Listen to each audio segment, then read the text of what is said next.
Alright, hello you guys. Y'all are gonna have to bear with me for a couple of minutes because I'm not good up on stage. I'm gonna give you all a little bit of a background before I jump into my testimony. I've grown up in a Christian household my whole life. I've always attended church. I knew about Jesus and who he was, but I didn't really know him and have a relationship with him. I moved to Raleigh when I was 9 years old. My family and I started to attend Crossroads in the year 2015. There will be a picture up here. That is my family. You've probably seen my parents around here. I have two older siblings. My sister lives in Charlotte, and my brother is about to graduate from the University of South Carolina, which I will be attending in the fall. Go Gamecocks! So jumping into my testimony, for as long as I can remember, I have struggled with self-identity, self-esteem, and doubt. I used to find my identity in my grades. Whenever I get a B or lower, I would be so upset. I would beat myself up about it. I cared so much about my grades. I thought my grades identified who I was. I would make that number on the sheet of paper determine how great I was. I wanted my grades to be perfect. But mind you, I did not get all A's. For as long as I can remember, I've had a hard time in school. I've never really been one that is super confident. I doubted myself so much until one day, I remember being up here in the youth for the first time. I was scared, but everyone was so inviting and so nice. I remember watching all these people around me living a joyous and confident life. And I wanted that. I remember one day, a person up here was speaking about self-identity and doubt. I remember this person saying that you're not going to find your identity and happiness anywhere else but Jesus. Your identity comes within him. And man, has that stuck with me. Little did I know that that person and their family would become so special to me later on. I felt like this person knew exactly what I needed to hear. That was also the day I accepted Jesus into my life. I thought everything in my life from there was going to be better right then and there, but the Lord has continued to put me through trials.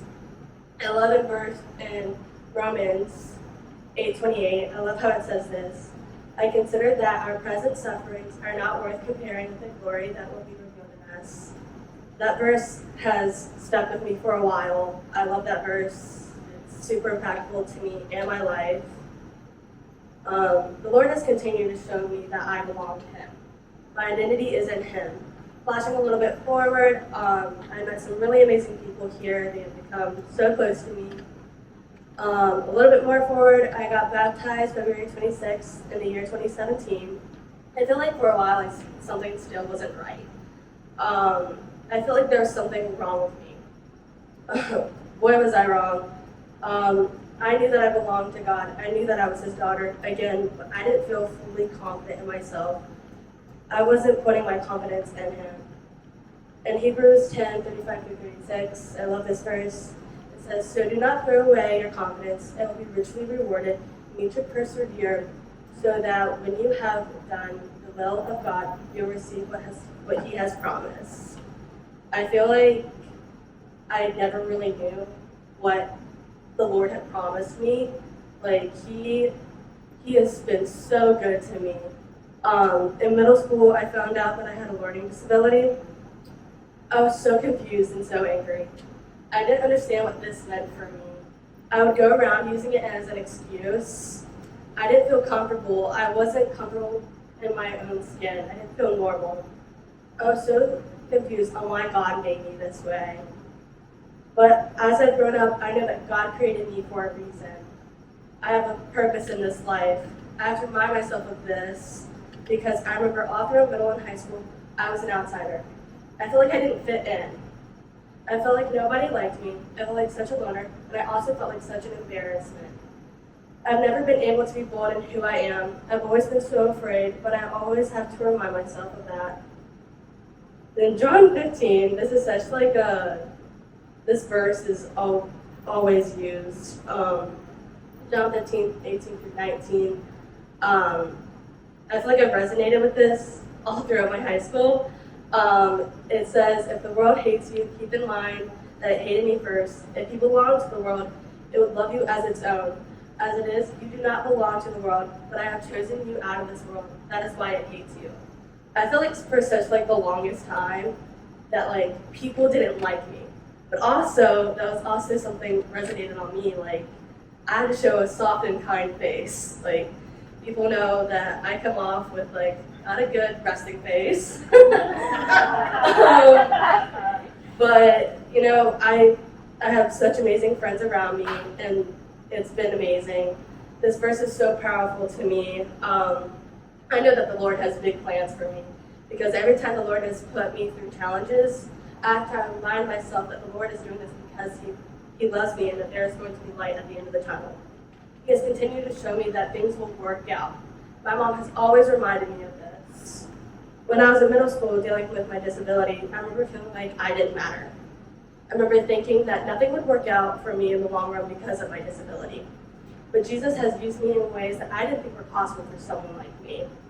Both my mom and dad have always pushed me to be the best version of myself. They've always told me to do your best and let God take care of the rest. I used to be so annoyed when my mom would tell me this.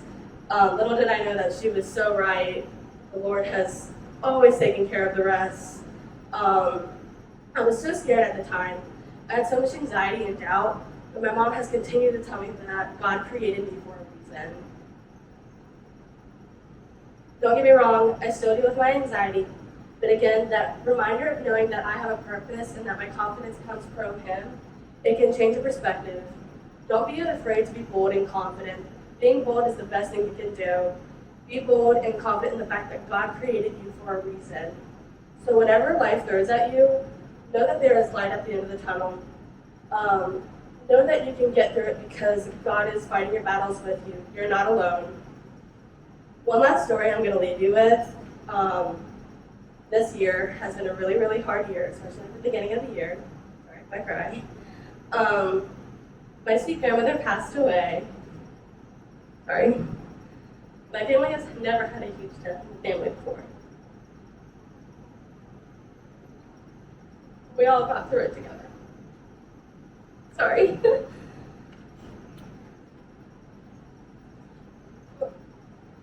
Now, I will admit that I was depressed for a long time. My anxiety had gotten really, really bad. The beginning of the school year was not great. But God has been there. The Lord has really provided for me through. Thank you. The Lord has really provided me through this difficult time. I have confidence now in the fact that God will always work things out. He puts you in different seasons of life to strengthen you. The Lord has strengthened me in so many different ways, and I'm so excited to see how Jesus will work through me in this next year and going into college. One last thing that I want to leave y'all with. Don't miss out on what the Lord has planned for you. Be bold, be confident, be you. Don't listen to others, and know that you are loved. Be the best version of yourself and know that you are enough.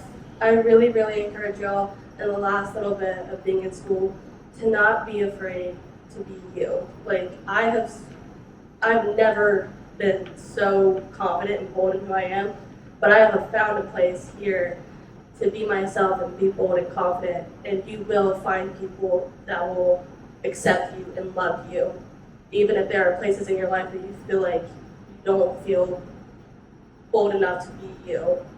Find those people that will stick around. They will always, always be there for you when you fall back on. My friends have been amazing, and if you feel like you're such a learner like I am in high school, know that the Lord has you. Know that the Lord will take care of you and provide for you. Don't lose sight of the things that are on this earth. Look toward your heavenly prize. The Lord has so much planned for you. Never forget that. Thank you.